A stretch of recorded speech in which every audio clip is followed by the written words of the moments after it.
Donc c'est à partir de maintenant que les choses sérieuses vont commencer avec les deux installations de PrestaShop sur Windows. Donc là je suis sur le site officiel de PrestaShop, donc il faut aller sur www.prestashop.com. Donc pour télécharger le logiciel, vous allez retrouver deux boutons sur la page d'accueil, soit télécharger gratuitement, on va également le retrouver ici. Ce que l'on peut également regarder avant de le télécharger est la documentation et ensuite la configuration requise. Donc là, vous allez avoir des informations sur ce dont vous avez besoin pour l'installer, soit en local, c'est ce que l'on peut voir sur la gauche, ou bien pour l'installer sur Internet. Donc a priori, tout devrait se passer sans problème. Pour le télécharger, vous cliquez ici, télécharger gratuitement. Voilà, vous descendez, vous allez le retrouver ici, donc c'est PrestaShop version 1.6. Donc vous cliquez ici, voilà, on peut voir que là c'est 1.6.05. Donc vous enregistrez le fichier. Donc comme je l'ai fait, je vais fermer la fenêtre. Ensuite, vous allez retrouver avec une archive en .zip. Donc vous faites un double clic. Et ensuite, vous positionnez sur extraire tous les fichiers. Et vous allez vous retrouver ensuite avec un document où il y a un répertoire est marqué PrestaShop.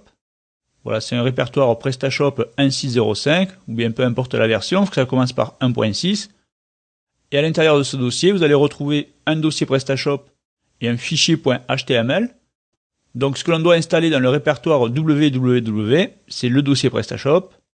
Donc à l'aide du WAMP Manager, je me rends dans répertoire www. Et ensuite, je dépose PrestaShop. Donc là, on peut fermer. Donc celui-ci, on peut le jeter à la corbeille. Voilà, supprimer. Donc ce que je vais faire maintenant, je vais d'abord créer une base de données. Donc toujours à l'aide du WAMP Manager. Donc je vérifie bien que le voyant est vert. Sinon, vous cliquez sur démarrer les services. Voilà, ensuite vous allez sur phpMyAdmin. Vous vous connectez en indiquant route et exécuter. Voilà, ensuite, il faut aller sur base de données. Donc la base de données, j'ai par exemple marqué Presta 1 ou Presta 01. Voilà, ensuite je clique sur créer. Voilà, on peut voir que la base Presta 01 a été créée. Donc maintenant, toujours dans le navigateur, alors je peux commencer par 127.0.0.1, ensuite un slash. Donc ceci correspond au répertoire www, et comme dans www, on a en plus un répertoire qui s'appelle PrestaShop. Donc on inscrit PrestaShop qui va permettre de lancer l'installation. Voilà, ensuite j'ai juste à faire entrer. Voilà, on arrive sur l'assistant d'installation. Donc là on est au choix de la langue. Donc normalement la langue est détectée par défaut. Donc là on peut marquer français, French. Donc je vais essayer de modifier l'affichage. Voilà, donc je descends, je clique sur suivant. Voilà, ensuite on doit accepter la licence. Donc vous sélectionnez, donc vous cochez j'accepte les termes et conditions du contrat. Donc ensuite sur suivant. Voilà, on demande maintenant les informations à propos de la boutique. On peut voir que la compatibilité du système est passée tout seul. Donc le nom de la boutique sera Marcheur Nordique. Voilà l'activité principale. Donc vous avez ici une liste déroulante. Vous avez un mini moteur de recherche. Donc si je marque par exemple sport, voilà, je vais pouvoir le sélectionner directement. Autrement, je peux le retrouver si je cherche là. Voilà, sport et boutique. Donc en fait, ceci c'est pour PrestaShop. Ensuite, le pays, la France. Donc là, on va indiquer les informations personnelles avec le prénom, donc Pascal. Voilà, je vais indiquer un nom, druplay.me. Donc ici, une adresse email avec un mot de passe. Donc vous en aurez besoin ensuite pour vous connecter à votre back-office. Donc je vais marquer tuto druplay.me. Le mot de passe que je confirme. Donc là, j'ai mes identifiants pour me connecter au back-office. Donc s'inscrire à la newsletter, moi je décoche. Ensuite, suivant. On va maintenant donner les identifiants de connexion à la base de données. Donc le nom de la base de données que je viens de créer à l'aide de phpMyAdmin. Donc c'était Presta01. Donc pour se connecter, identifiant de la base c'est root, mot de passe on laisse vide, donc on peut tester la connexion. Voilà, la base de données est connectée. Donc ensuite suivant.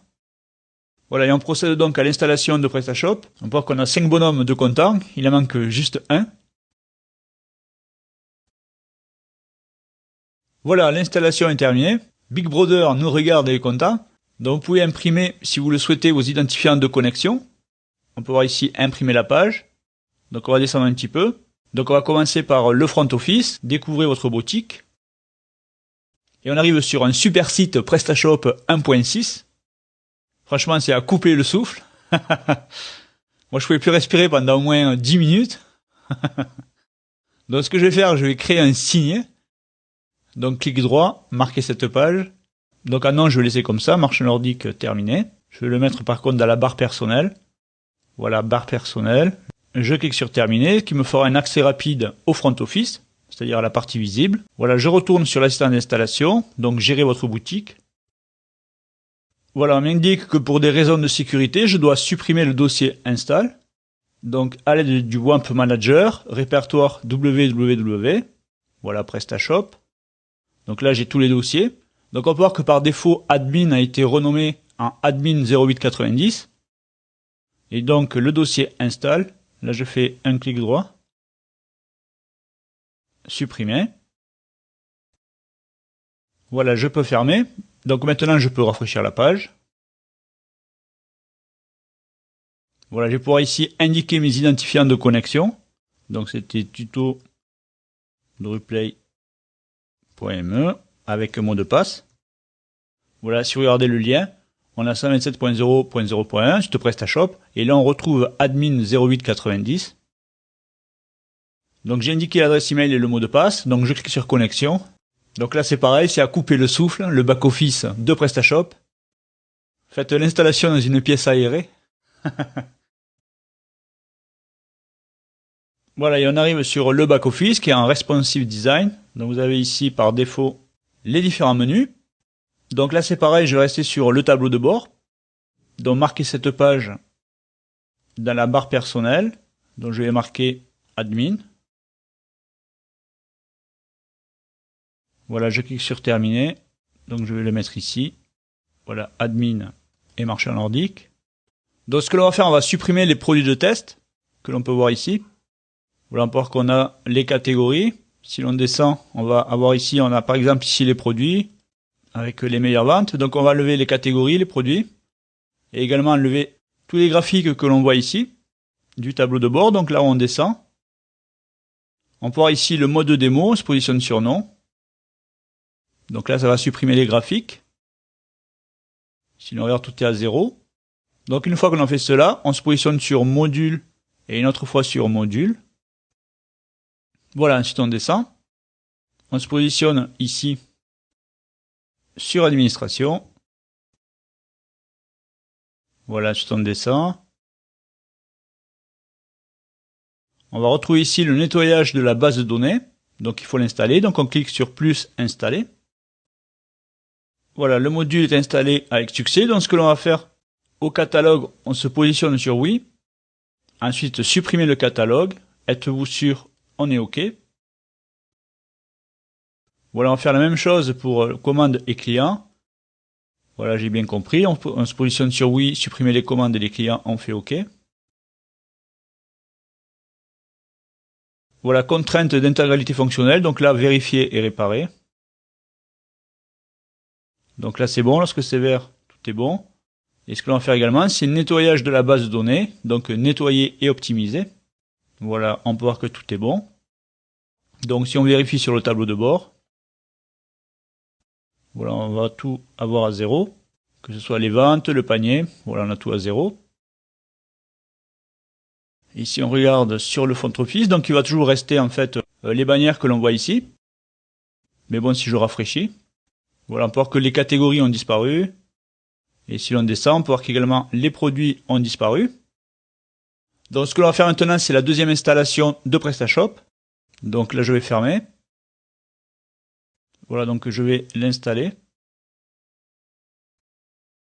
Voilà, donc ce que vous faites, vous redézippez une nouvelle fois le PrestaShop 1.6, donc avec le dossier, PrestaShop et la version. Voilà, donc là on va le renommer. Donc propriété, je vais marquer PrestaDemo. Je fais entrer, et donc PrestaDemo, si je l'ouvre, voilà, j'ai admin, etc., etc., tous les dossiers, tous les fichiers de PrestaShop. Donc je vais le déposer dans 3W, dans répertoire www.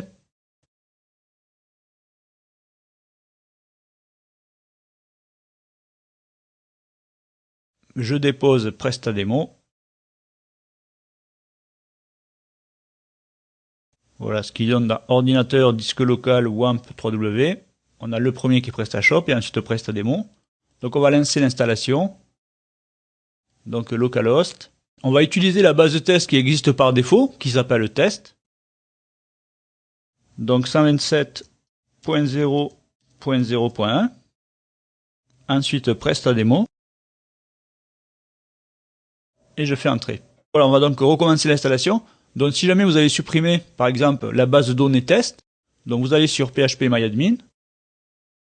Voilà, vous inscrivez root, entrée ou bien exécuter. Voilà, vous regardez sur la gauche, normalement vous avez une base de données marquée test. Si vous l'avez pas, vous faites base de données. Voilà, vous inscrivez test et vous faites créer. Donc ensuite on va retourner sur l'installation. Donc là ensuite tout est pareil. Donc on va le faire un petit peu plus vite. Donc on clique sur suivant. Voilà, ensuite on accepte la licence. Donc on coche, suivant. Donc je vais redonner les informations de la boutique. Donc je vais marquer marché en nordique. Par exemple démo. Activité principale. Ça sera sur le sport. Donc le nom. Donc là je vais remarquer pareil. Adresse email et mot de passe.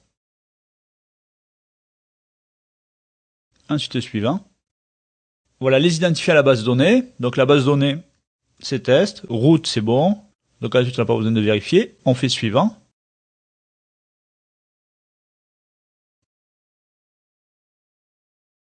Voilà, l'installation est terminée.